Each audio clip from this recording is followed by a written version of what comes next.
천식으로의 발전 가능성이나 이런 것들이 있기 때문에 필요하다면 면역 치료도 고려하시는 게 천식으로의 발생을 좀 줄이는 효과가 있을 수 있습니다. 안녕하세요. 강동성심병원 이비인후과 권오은입니다. 일단 비염은 크게 알레르기성 비염과 비알레르기성 비염으로 나뉘게 되는데요. 그중 알레르기성 비염은 특정 항원, 즉 알레르겐이라고 하는 물질에 노출이 됨으로써 알레르기 반응이 일어나는 비염을 얘기하게 됩니다. 알레르기 반응으로는 코막힘, 콧물, 재채기, 그리고 코나 눈 가려움증의 증상들이 나타나게 됩니다. 주된 원인으로는 진먼지 진드기, 꽃가루, 개나 고양이 털, 곰팡이류 등에 의해 발생하게 됩니다. 알레르기성 비염이나 비알레르기성 비염 모두 증상은 동일하지만 알레르기 원인의 반응이 있는지 없는지에 따라서 진단을 내릴 수 있겠습니다. 알레르기 비염 검사 방법은 피부 반응 검사와 혈액 검사가 있습니다. 피부 반응 검사는 알레르겐 항원 물질을 피부에 떨어뜨려서 반응을 보는 검사 방법이고, 혈액 검사는 그야말로 피를 뽑아서 보는 검사입니다. 그래서 피부 반응 검사는 15분 정도 소요되는 검사로 당일에 검사 결과를 알 수가 있고, 다만 만약에 복용하고 있던 알레르기 비염에 관한 약물이 있다면 일정 기간 끊고 검사를 시행해야 되는 단점이 있고, 혈액 검사는 기본적으로 일주일 이상의 시간이 걸리지만 약물을 중단하지 않고 검사할 수 있다는 장점이 있습니다.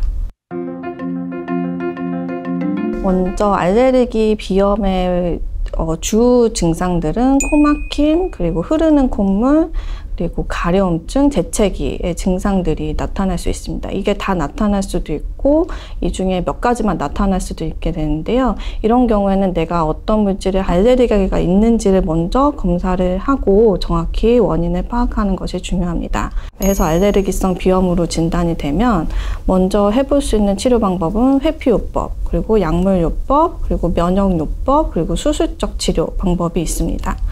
먼저 회피요법은 그야말로 그 항원, 알레르겐을 이제 노출로부터 피하는 방법이 되겠는데요.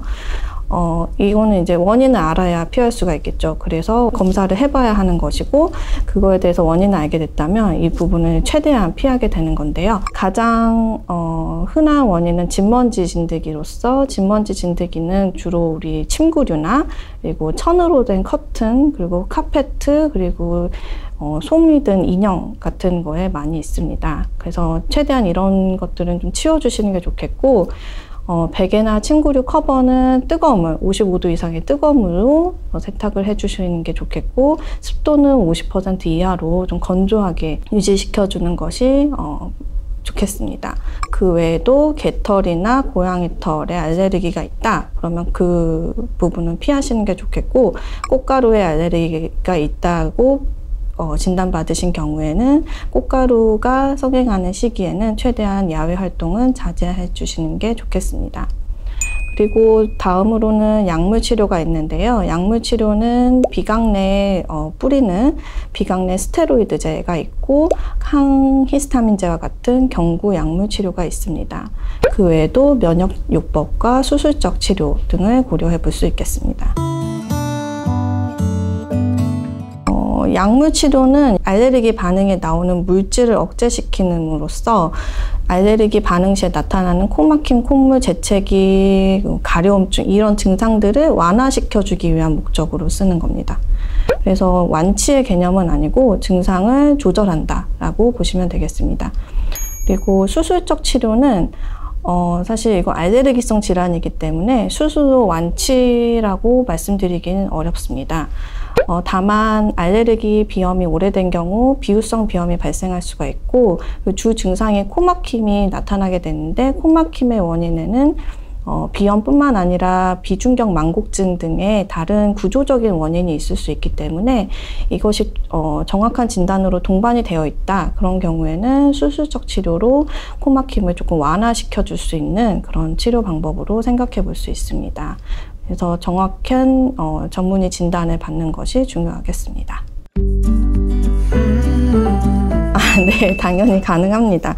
이비인후과에서는 이제 미용적 목적으로도 이제 코 성형을 하지만 그 이외에 비중격 망곡증이라든지 아니면 외비의 변형, 코가 겉으로 봤을 때도 많이 휘어 있거나 이런 경우에는 기능적 코 성형을 하게 되는데요. 그럴 때 앞에서 말씀드린 거와 마찬가지로 비중격 망곡증을 교정을 하고 또 추후에 이제 비염 수술이라고 말하는 합의갑계 수술이 있게 되는데요. 그거를 동시에 같이 진행을 하게 됩니다.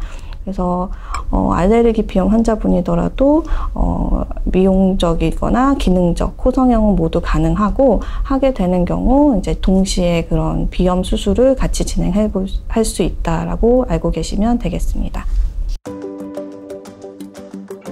면역요법은 알레르기 비염의 원인이 되는 물질을 우리 몸에 조금씩 투여시키는 그러한 치료 방법이라고 보시면 되겠습니다. 그래서 그 투여하는 방법에는 피하로 주사를 하는 피하 면역요법과 그리고 혀 밑으로 알약을 넣어서 녹여서 우리 몸에 투여를 하게 되는 설화 면역요법 두 가지가 있습니다. 증상이 완화되는 데 효과가 있고 약물 복용의 횟수를 조금 줄여주는 그런 효과가 있게 되겠고, 알레르기 비염은 특히 천식과 동반되는 경우가 많게 되는데 천식으로 발전되는 가능성을 좀 줄여주는 좋은 효과가 있는 치료 방법입니다. 코세척은 효과가 있습니다. 코세척을 통해 코 점막에 들어온 그런 알레르겐 물질을 세척시켜서 씻겨 내려가게 해주는 그런 효과도 있고, 그 코 안의 통기를 개선시켜주는 효과가 있습니다. 그래서 알레르기 비염 환자분들은 코세척을 하시는 게 매우 도움이 되고, 특히 소화나 그리고 약물 복용하기 어려운 임산부 같은 경우에도 많은 도움이 됩니다. 우리가 흔히 말하는 감기는 주된 원인은 이제 바이러스 감염에 의한 급성 비염, 비부비동염이라고 볼 수 있겠습니다. 우리 알레르기성 비염일 때와 똑같이 그런 코 증상들이 나타나게 되는데요. 이러한 감염에 의한 급성 비염의 경우에는 몸살이나 아니면 발열, 인후통과 같은 그 코 증상 이외에 다른 전신 증상들도 같이 나타나는 경우가 대부분입니다.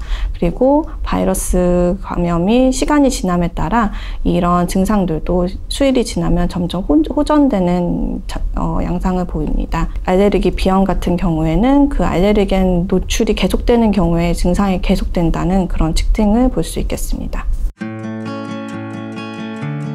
알레르기 비염은 이제 아토피 피부염이랑 천식 등과 관련이 있습니다. 그래서 천식으로의 발전 가능성이나 이런 것들이 있기 때문에 알레르기 비염이 있으신 경우에는 그에 대해서 적절히 치료를 하시고, 그리고 필요하다면 면역 치료도 고려하시는 게 천식으로의 발생을 좀 줄이는 효과가 있을 수 있습니다. 네, 지금까지 알레르기 비염에 대해서 알아보았는데요. 지금 제가 말씀드린 알레르기 비염 증상을 가지신 분이시라면 저희 이비인후과에 내원하셔서 정확하게 검사 및 진단을 받아보시기를 추천드립니다. 저희 이비인후과에 내원하시면 친절하게 치료를 받으리도록 하겠습니다. 지금까지 이비인후과 권호은이었습니다.